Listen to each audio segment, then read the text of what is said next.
Oh, thank you so much, people. Thank you. You don't need to tell me how amazing it is to come and play at the legendary KCRW. It's fantastic. Fantastic station, fantastic audience. Life comes from nothing, and it goes back to nothing. And this is the last song. It's called Second Bridge.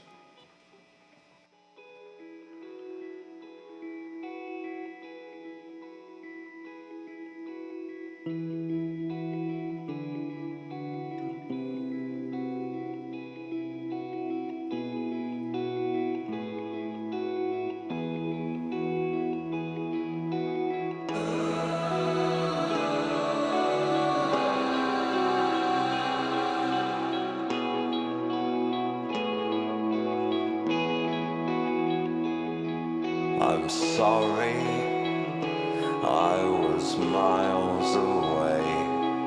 A black cloud left me here with no remorse. Of course, we've been blown off course. The source of the present, the moon as a crescent.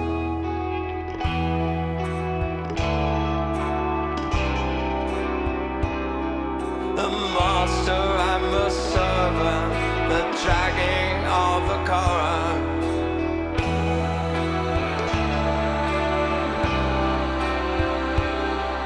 The measure of the distance, the pressure of insistence.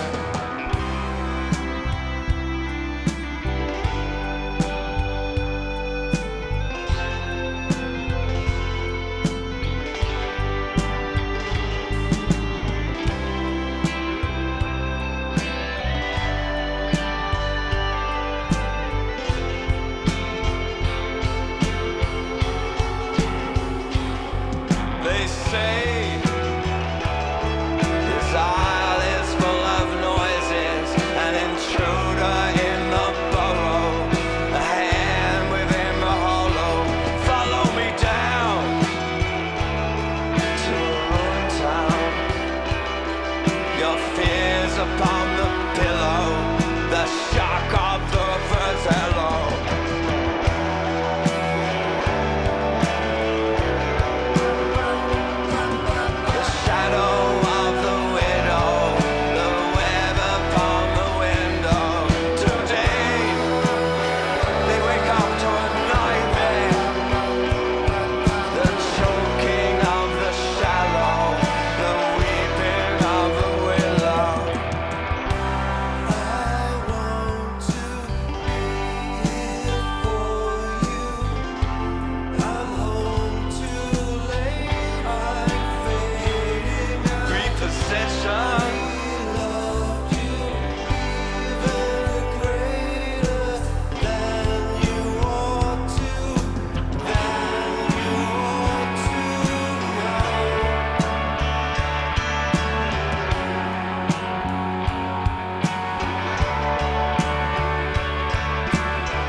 church. The church. Thanks a lot. Well, it's been 26 albums with the church. First album in 6 years. Welcome back. We know you've been around and about playing shows, and that's amazing, and as well as tonight. This is your first concept album with the church, not your first concept album, period. You've done quite a number of them with other artists and by yourself. That's true. Could you reintroduce for us once more just the characters of the story? All right. It's the year 2054. The Earth is not a dramatic place. It's just a shabby place. They're running out of spare parts. There's not a lot of stuff. There's a woman scientist in Korea. Her name is Sun Kim Jong. She invents this machine to write the popular music of the day. It's like a thing to get records in the charts.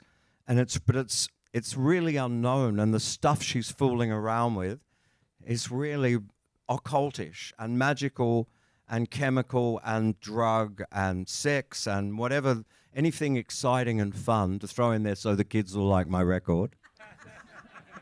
And there's this cat called Eros Zeta, and he's got a band called the Perfumed Guitars, and they once were the biggest band in the world, and he can't fucking write any songs anymore. And one day he hears about the Hypnogogue, and his manager goes, "You know, Eros, I wouldn't fucking go to the Hypnogogue if I were you. It's gonna fuck up. You're crazy." And he goes, yeah, man, you don't know what you're talking about. He goes to Korea and he meets Sun Kim Jong. Of course he falls in love with her. He uses the Hypnogogue and it has terrible, terrible results. The songs come out, but they're all hit singles. They're all number one all around the world. But all the people who hear them go mad. And eventually Eros Zeta and Sun Kim Jong break up and the story finishes and he ends up like sitting on the side of a road with no money, no nothing, going, what the fuck? And that's really it.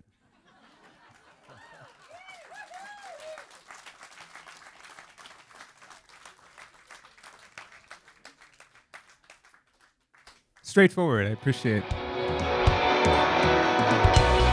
Rosy strings in the garden, you finger the symbols, cork out machine head, cast up your account.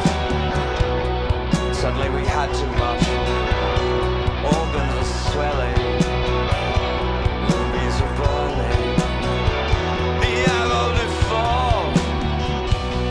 Then like the tide went out, the ensemble were dying, a quick ending flourish, but that's another story. Well, I'm ready to jet.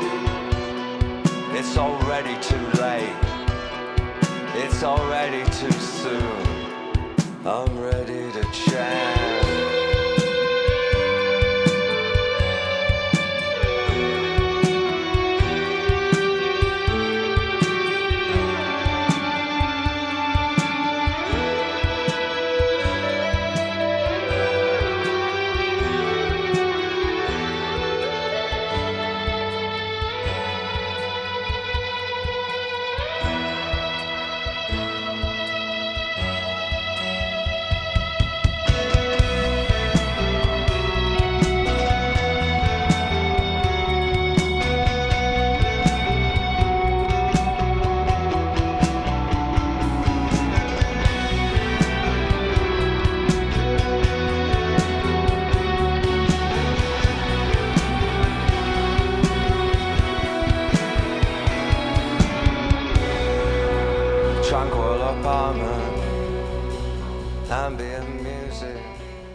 I want to ask you about concept albums. Which ones are, in your mind, stand as the great concept albums? All right. A really fucking amazing concept album is Space Ritual by Hawkwind. It's a double live album, and it's full of things between it. Beware of sonic attack. Do not panic. Do not panic. Do not panic. Do not panic. And then in between it, Lemmy on bass and lead vocals. These absolutely mind-thundering songs, and there's these oscillators going, and things are, so the whole mix is all this stuff, and you get this idea you're traveling through space on this, like, not on a really sleek flying saucer, but on a really cheap English flying saucer that's been put together. It's been put together by an English rocket company, and it's going through space, and it's bumpy and noisy, and things are going shoo, shoo, shoo, shoo, shoo. But it's groovy, and you're taking speed and smoking dope, and there's a new dancer as well. I think there can be no other answer to that question.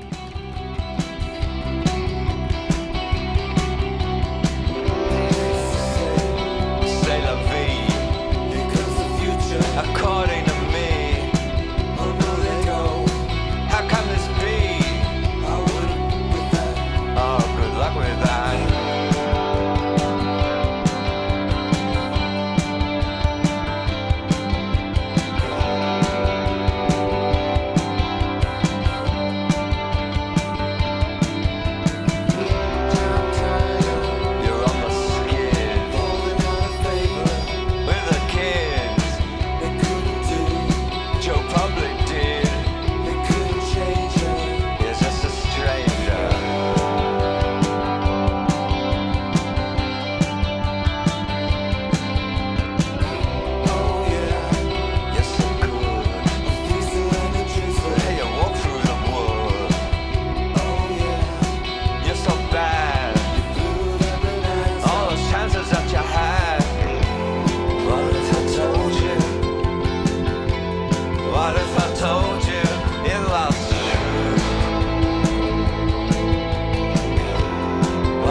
I've been clutching this to myself, not just to prop up my questions, but also as a kind of a talisman. This is the master tape from your snap session with Deirdre O'Donoghue from March 24th of 1988. Wow. This is the OG tape right here. Wow. Now you were actually on Snap 3 times. What? You were on Snap 3 different times. You were there in, I know, 87, the year before this, I think, making Starfish. Do you know, look, I don't like to drop names, but I actually knew Deirdre O'Donoghue, and she was friends, and she used to sort of like, we were so good friends, she could tell me off and give me a piece of her mind, and sort of, like, what do you know what I mean? She was like, didn't hold back just because thought you were a pop star. She was really brutally honest, and she was great. She called a spade a spade. If you weren't doing a good job and you weren't trying, or the guys were fucking around, she'd go, come on, you know what I mean? She was a serious lady. You have to be having rock fucking bands coming in and, like you can imagine, it's like herding cats. It's worse than that, I think. But, I want to dedicate... What are you going to do with that? Well, I was hoping you might sign it. Easy. That's easy. Because I know if I wasn't talking to you, she would be. So this is for her. Okay. I think we are all going to step into the Hypnogogue and sleep better thanks to you. All right. And your band, Steve Kilbey. Thank folks. you, people. Thank you. Keep on rocking.